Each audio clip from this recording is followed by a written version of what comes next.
Assalamualaikum warahmatullahi wabarakatuh. Selamat datang di KOKIMP, Komunitas Kajian Ilmu Manajemen Pendidikan. Saya Adinda Baby, mahasiswa Manajemen Pendidikan Angkatan 2020, Fakultas Ilmu Pendidikan, Universitas Negeri Jakarta. Hari ini saya akan menyampaikan materi yang berkaitan dengan mata kuliah Pendidikan Kewirausahaan yang diampu oleh Bapak Amril Muhammad. Judul materi yang akan saya sampaikan adalah pembentukan karakter unggul untuk sumber daya manusia yang berkualitas di era VUCA. Selamat menyaksikan, semoga bermanfaat. Seperti yang kita tahu, bahwa di era sekarang ini perkembangan teknologi sangatlah pesat. Di era yang serba teknologi, sekiranya manusia dipermudah dalam melaksanakan berbagai kegiatan seperti penggunaan kartu e-tol, tersedianya aplikasi m-banking, ojek online, internet, dan masih banyak lagi. Perkembangan pesat ini perlu diimbangi dengan sumber daya manusia yang berkualitas, tidak hanya mampu menggunakannya, namun juga mampu menciptakan dan mengendalikannya.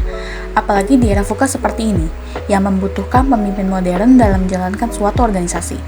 Sebelumnya, kita cari tahu dulu yuk apa itu VUCA. VUCA adalah akronim dari Volatility, Uncertainty, Complexity, dan Ambiguity. Istilah VUCA sendiri berasal dari United States Army War College untuk menggambarkan kondisi akibat perang dingin. Konsep VUCA sejak itu telah diadopsi di seluruh bisnis dan organisasi di banyak industri dan sektor untuk memandu kepemimpinan dan perencanaan strategi. Yang pertama adalah volatility atau volatilitas. Volatilitas mengacu pada kecenderungan untuk berubah dari satu keadaan ke keadaan lain. Dalam kondisi tertentu, bahan yang mudah menguap dapat meledak secara berbahaya, berubah dengan cepat dari stabil menjadi tidak teratur. Ini memberikan implikasi lain bahwa kondisi volatilitas adalah kondisi yang berbahaya. Hal yang menarik tentang volatilitas adalah meskipun dapat mewakili bahaya, namun juga dapat mewakili peluang. Intinya adalah volatilitas bagus jika Anda mencari peluang, dan buruk jika Anda menyukai prediktabilitas. Yang kedua adalah uncertainty atau ketidakpastian. Ketidakpastian mengacu pada kurangnya informasi spesifik yang dapat ditemukan dengan menjawab pertanyaan spesifik. Mengatasi situasi tersebut bisa dilakukan dengan mengumpulkan sebanyak-banyaknya sumber informasi. Ketidakpastian juga turut menegaskan bahwa VUCA adalah situasi yang tidak dapat dihindari, namun harus dihadapi apabila menginginkan bisnis bertahan. Tanpa disadari, semakin lama pengalaman, maka ide baru pasti akan banyak bermunculan. Yang ketiga adalah complexity atau kompleksitas. Kompleksitas justru merupakan kelebihan informasi, sehingga orang-orang yang terkait sulit untuk menangkap informasi akurat. Demi mengatasi situasi tersebut, maka harus bijaksana. Adanya koordinasi mampu membentuk kolaborasi yang meningkatkan komunikasi secara langsung tanpa ada penambahan informasi yang tidak penting. Lalu yang terakhir adalah ambiguity atau ambiguitas. Ambiguitas adalah kebalikan dari kompleksitas, yakni kekurangan informasi yang memiliki tantangan tersendiri. Dalam hal ini perlu diciptakan ruang untuk berinteraksi supaya terbentuk sebuah kejelasan dan terkait fakta yang terjadi. Apa saja konsekuensi dari adanya VUCA? Yang pertama, manusia didorong untuk memiliki pemikiran yang strategis. Di era ini, kita didorong untuk membuat lebih banyak keputusan, di mana kita harus mempertimbangkan pertukaran ide, keberhasilan yang cepat, prioritas absolut, kerugian yang dapat diterima, dan aspek lainnya. Kita tidak dapat membuat keputusan ini tanpa benar-benar menyadari konteks di mana kita bertindak. Kita perlu sadar bahwa dalam situasi di era VUCA ini bukan berarti mengubah strategi secara terus-menerus, tetapi mengakui ketertarikan strategi yang perlu ditinjau lagi dan lagi. Selain itu, penyesuaian strategi cenderung memicu modifikasi rencana. Ini memiliki keunggulan untuk membuat keseluruhan sistem menjadi lebih cepat.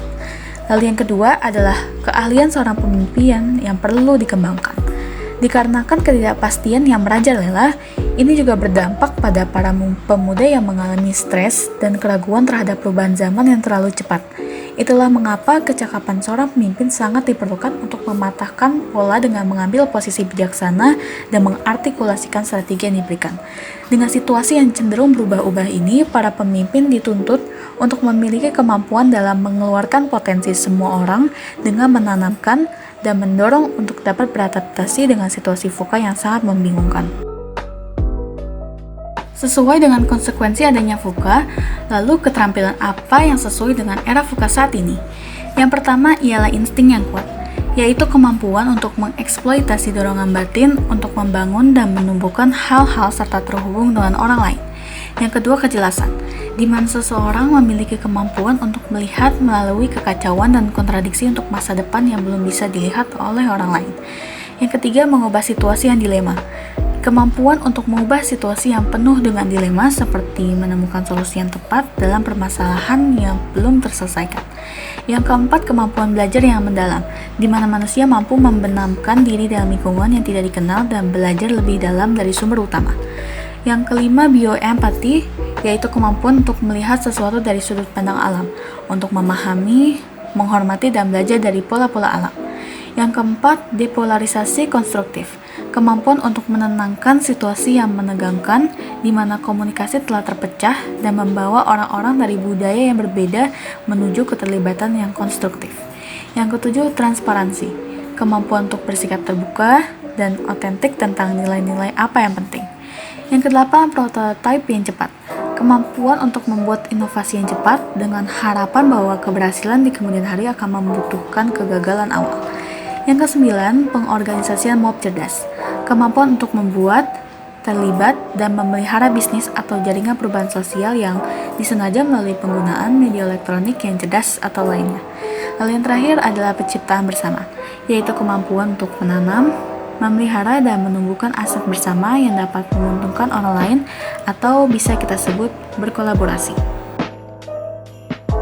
Menurut Deputi Bidang Koordinasi Peningkatan Kualitas Pendidikan dan Moderasi Beragama Kementerian Koordinator Bidang Pembangunan Manusia dan Kebudayaan, Agus Sartono, ia mengatakan bahwa salah satu kunci dalam pembangunan sumber daya manusia adalah pendidikan, di mana dalam pendidikan ada 3 hal yang harus didapat, yaitu knowledge, skill, dan attitude.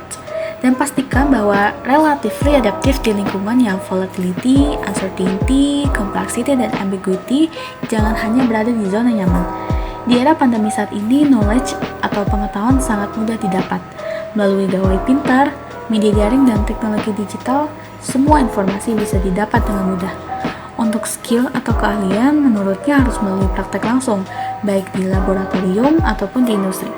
Dan yang paling penting ialah attitude atau karakter. Apalagi di era industri 4.0, menurutnya attitude atau karakter menjadi hal yang sangat penting untuk dimiliki. Pada dasarnya tujuan utama pendidikan adalah membentuk karakter dan membangun keadaban. Pendidikan tidak hanya bertujuan untuk membuat orang cerdas, tetapi di atas semua itu, dia harus punya karakter dan tahu keadaban. Karakter yang harus dimiliki sumber daya manusia unggul adalah harus mempunyai etos kerja, semangat gotong royong, dan yang paling penting adalah integritas.